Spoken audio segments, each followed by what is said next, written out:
Hello and welcome to today's video. What I plan to do is a small mess test with the Kirby Legend II.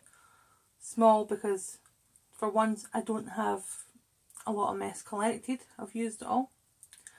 Secondly, we're going to go back to the deep cleaning and we're going to put flour underneath the rug. So I'll just pause for a second while I get the flour under the rug. Potentially I got a bit overexcited there.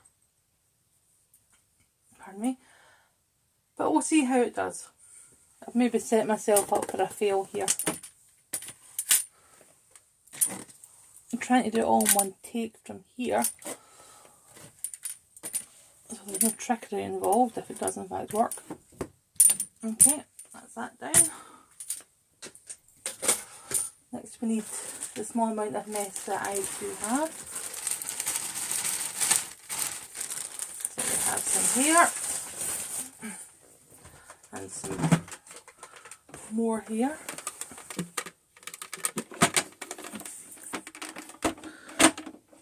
And some fine dirt particles.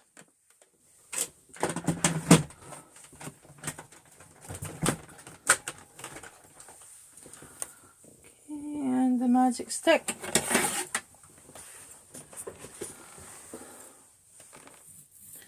Trying to separate it out a bit.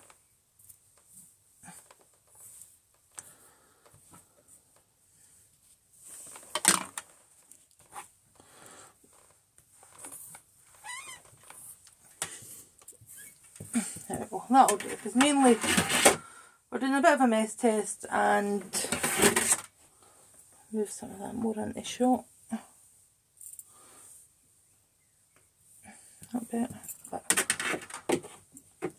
it's more of a test of doing both at once, which is clearing surface mess and pulling the flour up through the carpet. So, testing today is the Kirby. Just turn it on.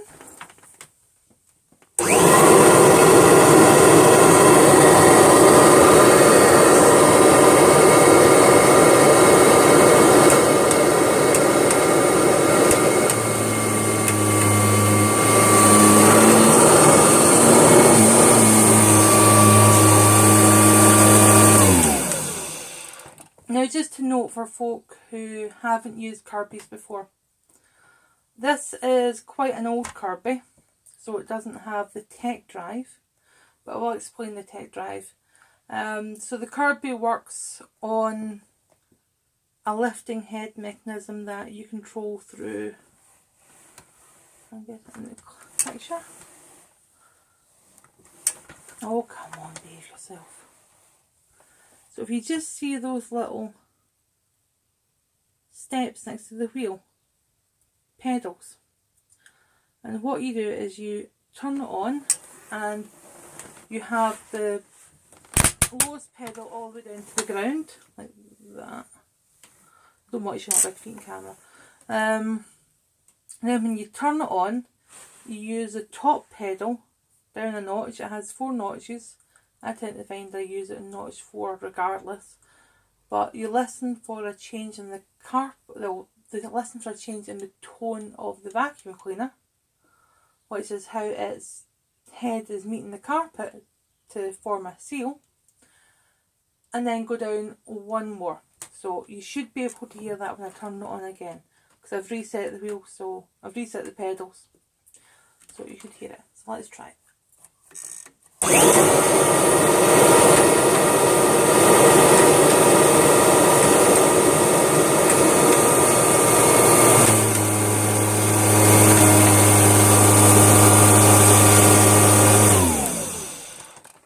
Now I hope that change was evident. Now on the newer model G series and up, there is a tech drive. The tech drive just makes everything easier for you. So it has neutral and in drive, that's paddles on the back. And if you want a very light machine, and this is the reason why it's added, because the Kirby's are quite heavy, it just takes all the work out of it. it dries lighter than a shark. Now, as this is an older machine, it doesn't have the tech drive. It is the full weight of it, which in its favour allows for a very controlled use. Now, I've talked before about a correct stroke, no smut intended, to do better deep cleaning. Again, a quick overview of that is you don't want to be just jetting round, in, out, done. Because you're not getting enough time on the carpet. And that's what it needs. If you imagine, well, grooming a horse is my analogy because I have horses, but if you imagine brushing your own hair, you're not going to drag the brush through it 3 times, call it a day and go. Carpets are made up of kind of fur, hair-like fibres. And most people don't think of them in that way. They think a quick hoover, done, dusted. No, there's probably still a lot of dirt beneath the top of the carpet, but you can't see it, so it doesn't matter. Well, yes, that dust and dirt, every time you step on the carpet, has a chance to get flown back up into the air. And if you're never cleaning it, and by that means you're using a very cheap hoover very quickly, or even a better hoover very quickly, it's just going to build up and build up. Your carpet's going to end up looking grubby. You might not know why, because you probably hoover a lot, but you're hoovering too quickly and not allowing the cleaner to do its job. Maybe a better idea would be washing plates. You wouldn't give them a quick 1-2 with a scourer and toss them in the drying rack, because you know there's probably a likely chance they still have food stuck to them. And your carpet should be no different when you think about cleaning it. Same with windows, you know. With windows you would see it, you would still see the dirt. And too few people don't view carpets this way, and it leads to carpets getting filled with dirt, folk not understanding why, using powders, as discussed in a previous video, try and freshen it up, having the powders ruin the machine because they lie a bit higher and they're generally not brushed in. That's how you're meant to use them. And really just people thinking that a carpet that looks clean is clean.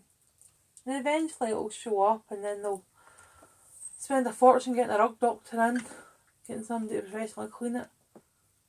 When really, if you just take more time per area, you'll be doing your carpet and your lungs a lot of good.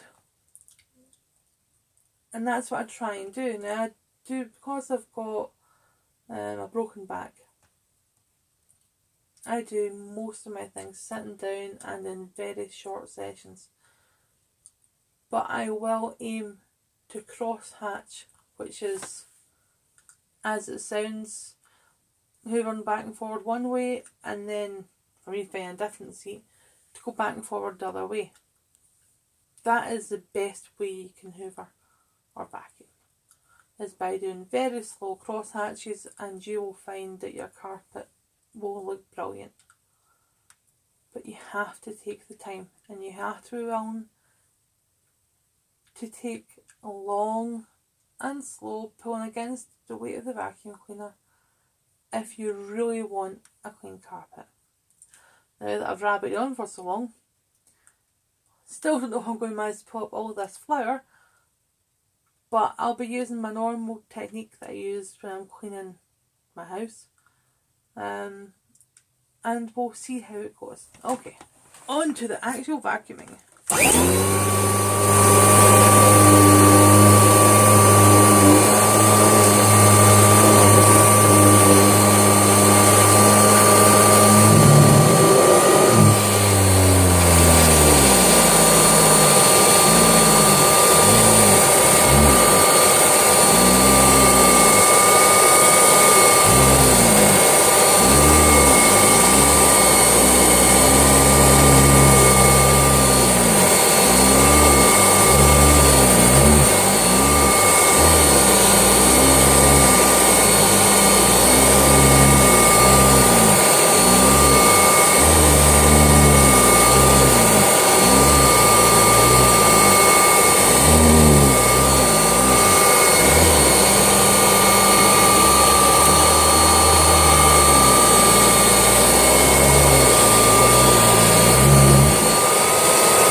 Okay, I'm going to have a look.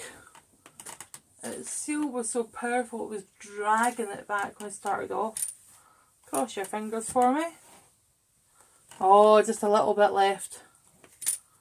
Mainly because this rug moved. So what we're going to do is we're going to put the rug back in place.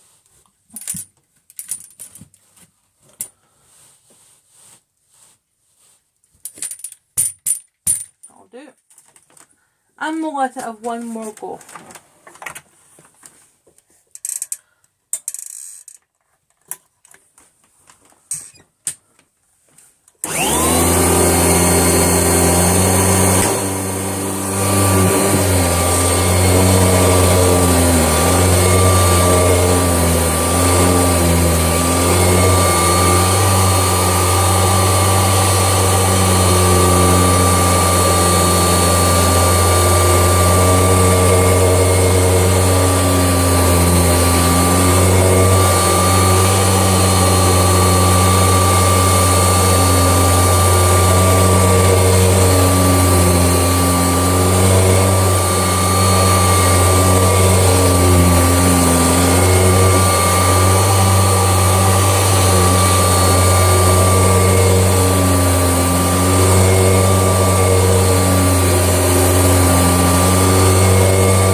Let's see how it is now.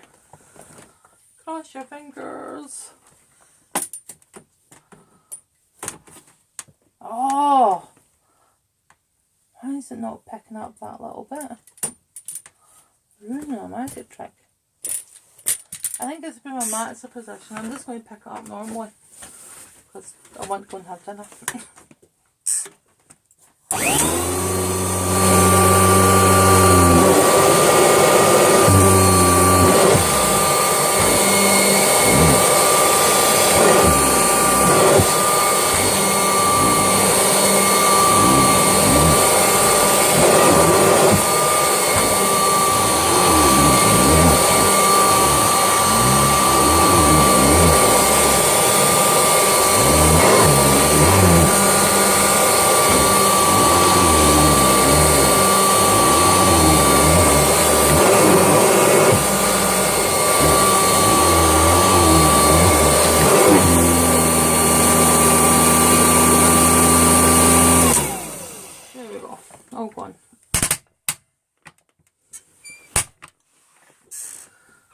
Now I think we had the same problem on the last video, that the bit nearest the carpet, well the mat joint, wasn't picking up. I'm assuming the way I'm pushing it I'm managing to skip where that gap is. And it wasn't happy at all going over the gap. But there you go, that's what happens when you do filming without edits. Not everything goes right.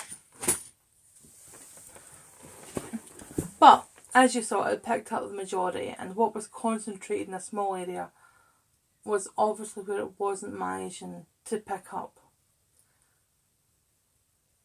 In a normal house you won't face these problems, which is why that is quite unique to this and not really showing that there's, oh, it's not picking up.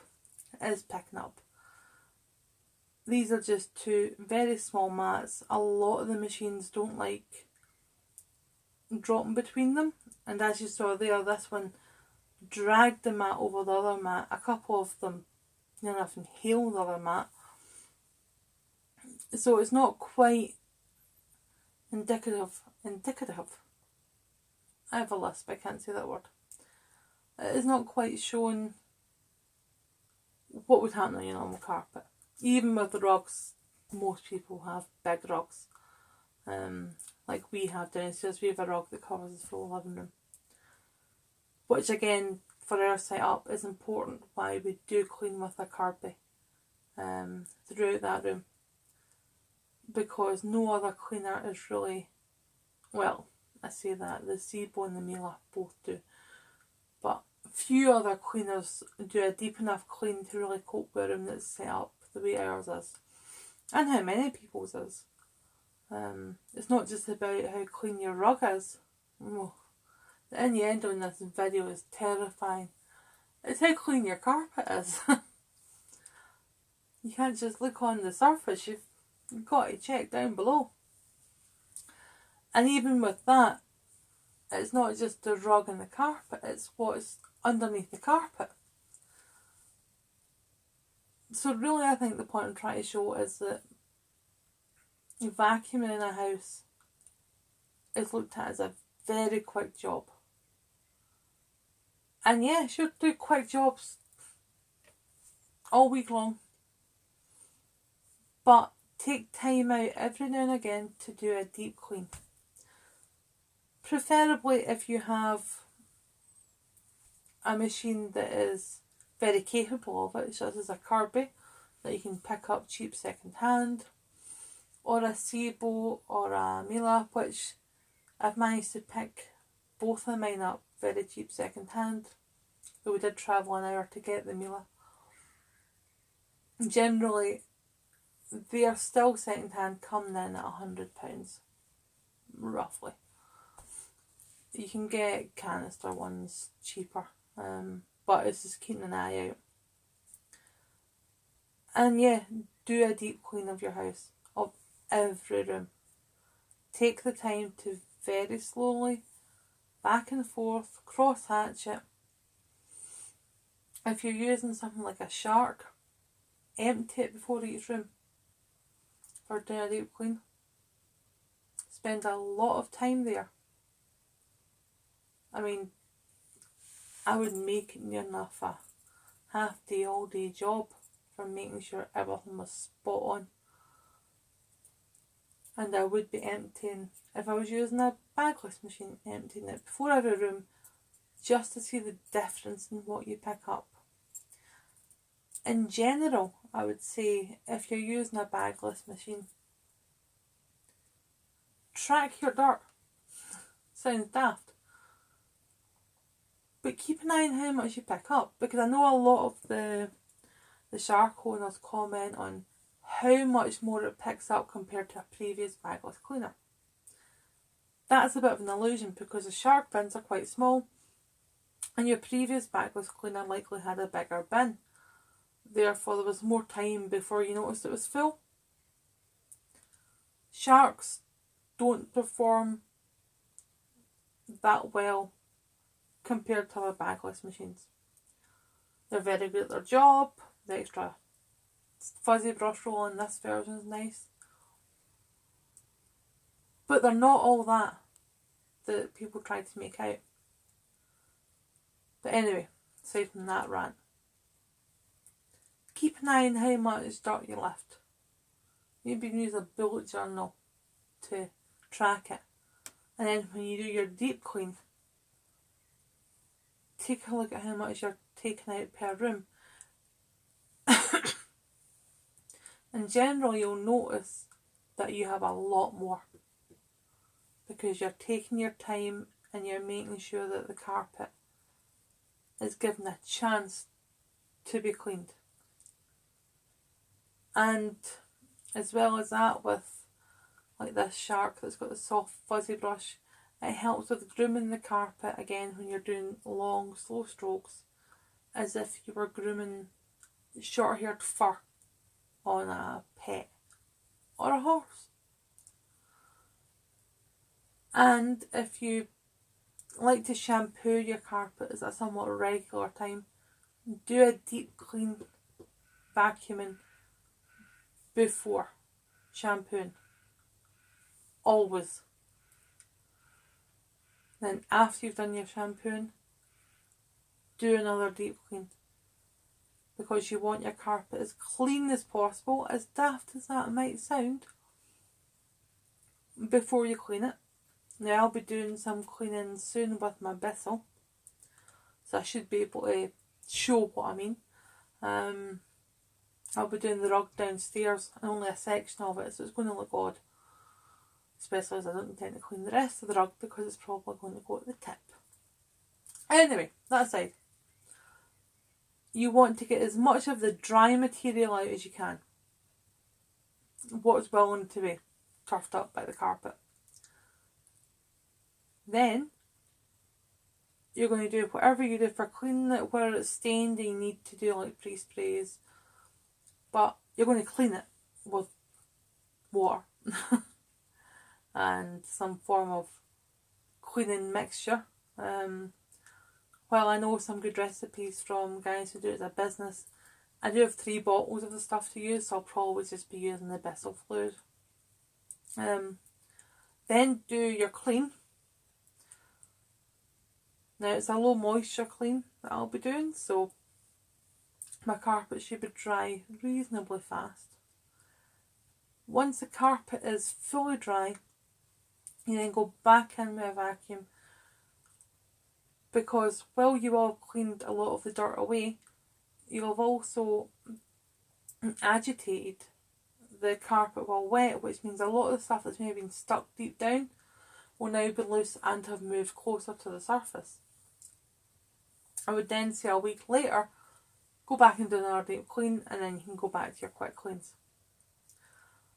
Anyways, that's quite a lot of rambling, and I'm quite hungry, and dinner will be as soon as I leave my Hoover room. I hope this has been helpful, instructional, showing that nobody's infallible, not even a Legend II from Kirby, and picking up some flour. And that grooming and cleaning carpets isn't the fast action, quick runaround that people seem to think it is. We should all be paying more attention to how we clean our carpets, in much the same way as we clean our dishes. Anyway, on that note, if you like my videos with their kind of educational, kind of pseudo-scientific plus fun meth tests and just running vacuums back and forward for the noise, please hit subscribe. If you'd like to be alerted as soon as my videos go live, ring the bell. Otherwise, please feel free to comment away. I do read all the comments, because there's not that many of them. And one day, maybe when I hit 1,000 subscribers, I will finally show my face. But not before then. Tell your friends to subscribe. Okay, take care everyone. Bye.